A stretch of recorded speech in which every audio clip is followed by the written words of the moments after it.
علی سید الانبیاء والمرسلین وعلی آلہ واصحابہ اجمعین اما بعد فاعوذ باللہ من الشیطان الرجیم بسم اللہ الرحمن الرحیم وجعلناہ نسبا وصہرا صدق اللہ العظیم الصلاۃ والسلام علیک یا سیدی یا رسول اللہ وعلی آلک واصحابک یا سیدی یا حبیب اللہ الصلاۃ والسلام علیک یا سیدی یا نبی اللہ وعلی آلک واصحابک یا سیدی یا رحمت للعالمین۔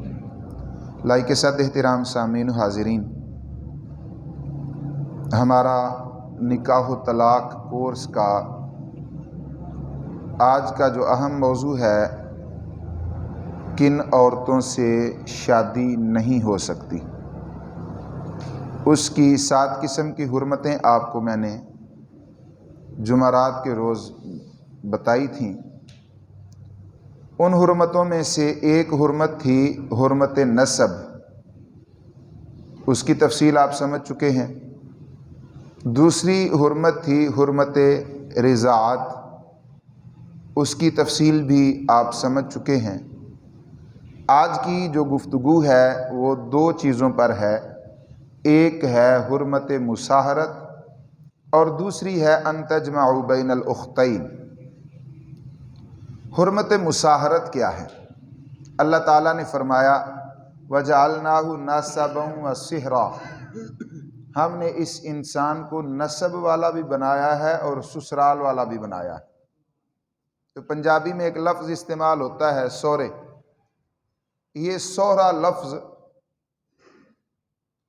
لغت عرب کے اندر بھی اسی مادہ سے بیان کیا گیا ہے، صاد کے ساتھ، سوہرا۔ تو یہ اللہ کا فرمان ہے صہرا، ہم نے اس کو سسرال والا بنایا ہے۔ تو سسرال کی حرمتیں ہیں، مثال کے طور پر جو بیوی ہے اپنی بیوی، اس کی ماں بندے پر حرام ہے، اپنی بیوی کی بھانجی بندے پر حرام ہے، اپنی بیوی کی بھتیجی بھی حرام ہے، اپنی بیوی کی بہن بھی حرام ہے۔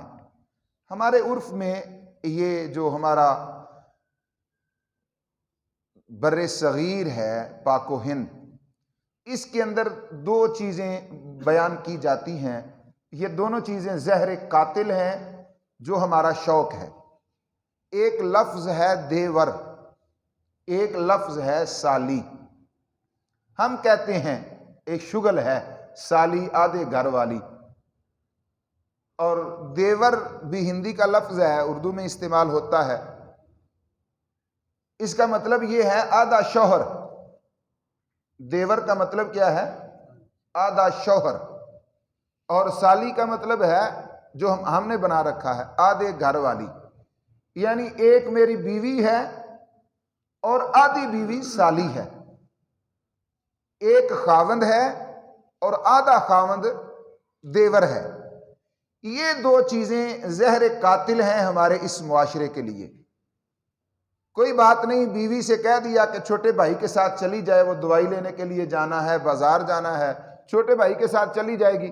حالانکہ نبی رحمت صلی اللہ تعالیٰ علیہ وسلم نے اس کو زہر قرار دیا ہے۔ یہ جو دیور کے ساتھ بھابھی کا تنہائی میں سفر کرنا ہے، اور کسی سے پردہ بھی بڑا ضروری ہے، لیکن دیوروں سے پردہ سب سے زیادہ ضروری ہے، لیکن ہمارے معاشرے میں اس کو کوئی عیب نہیں سمجھا جاتا۔ یہ ایک ہمارا جوائنٹ فیملی کا ایک حصہ ہے کہ بندہ اپنی بیوی کو اپنے ساتھ لے کے جانا توہین سمجھتا ہے، وہ کہتا نہیں وہ چھوٹے بھائی کے ساتھ چلی جانا۔ اور پھر دوسرا مسئلہ ہے کہ بالخصوص اپنی بیوی کو بچہ ہونے والا ہے، زچگی کے عالم میں ہے، اب اس عالم زچگی میں گھر میں روٹی پکانے والا اور گھر کے کام کاج کرنے والا تو ہے کوئی نہیں، تو سالیاں آ جاتی ہیں بہن کا چھلا کروانے کے لیے، اور وہ رہتی ہیں تنہائی کے عالم میں اپنے بہنوئی کے ساتھ۔ بہن بھی ہوتی ہے، لیکن بہت سارے معاملات ایسے ہوتے ہیں جب وہ آدھے گھر والی والا سلسلہ یہاں پہ ثابت ہوتا ہے۔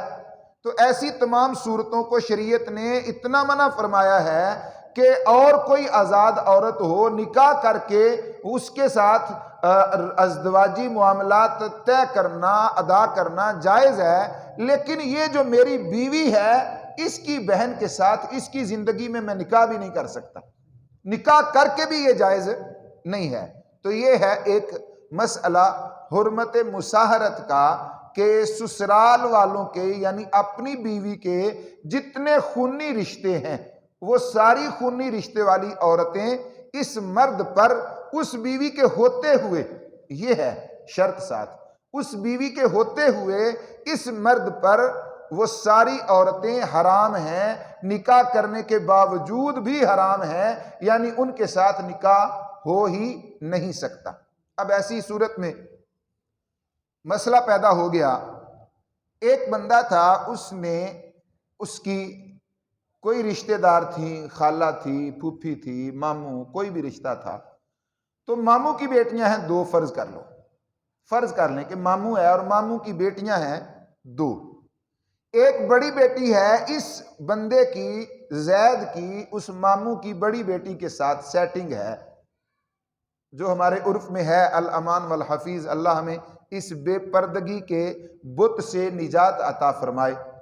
اس کے ساتھ یہ کزن کا سلسلہ ہے نا، کزن کون ہے ساتھ لے کے جا رہا ہے؟ یہ میرا کزن ہے، کزن بھی زہر ہے۔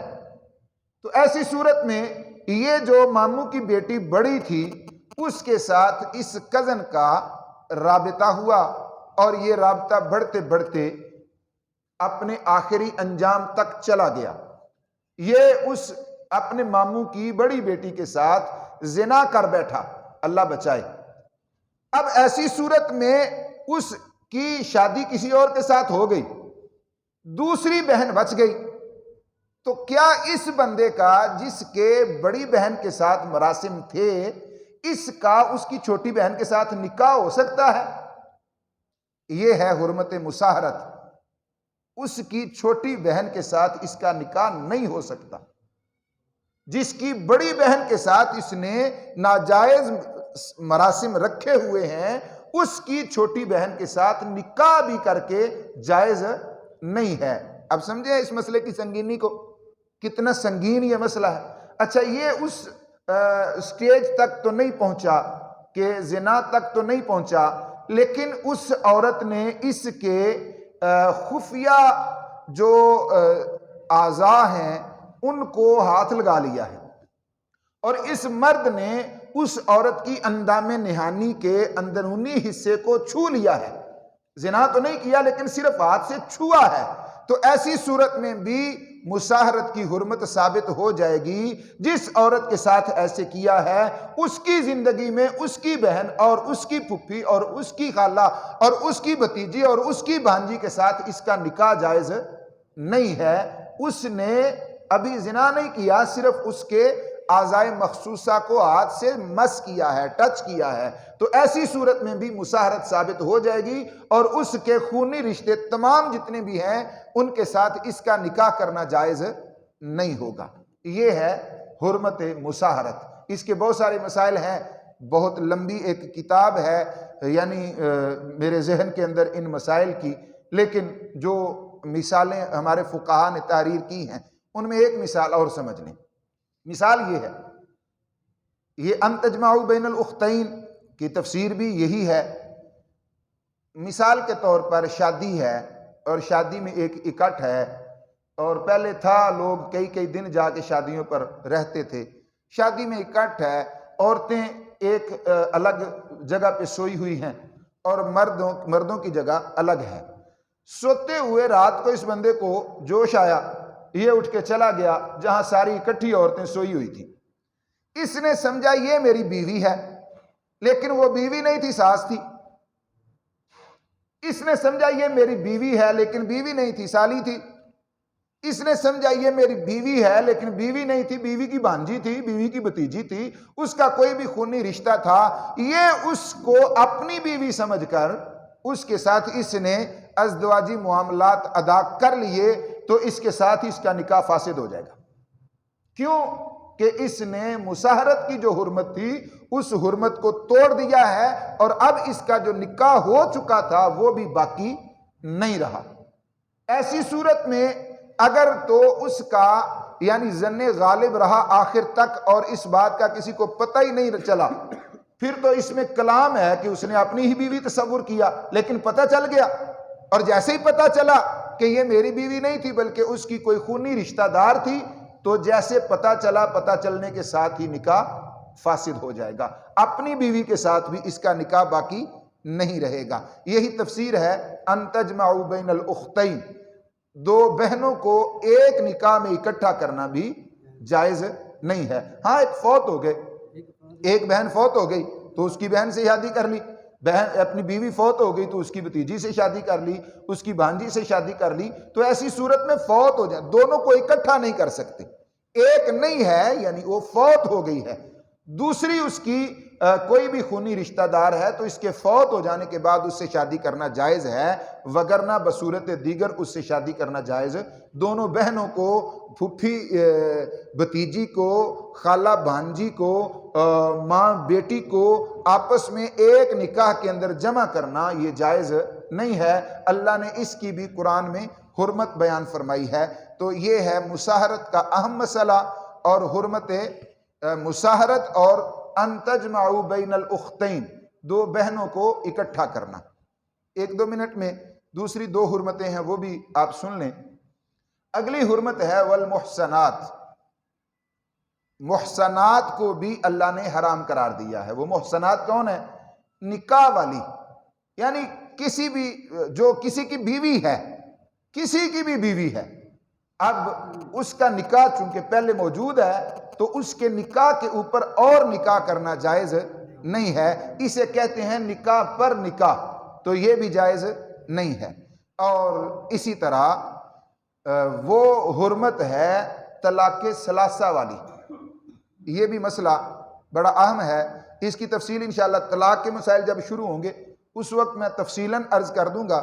اجمالاً آج سن لیجئے کہ ایک بندہ اپنی بیوی کو 3 طلاقیں دے چکا ہے، 3 طلاقیں دے چکا ہے، تو 3 طلاقیں دینے کے بعد نکاح کر کے بھی وہ بیوی اس مرد کے لیے جائز نہیں ہے، حتیٰ تنکح زوجا غیرہ، قرآن کہتا ہے جب تک کسی اور مرد سے نکاح نہیں کرتی تب تک یہ عورت اس کے لیے نکاح کرنے کے باوجود بھی جائز نہیں ہے۔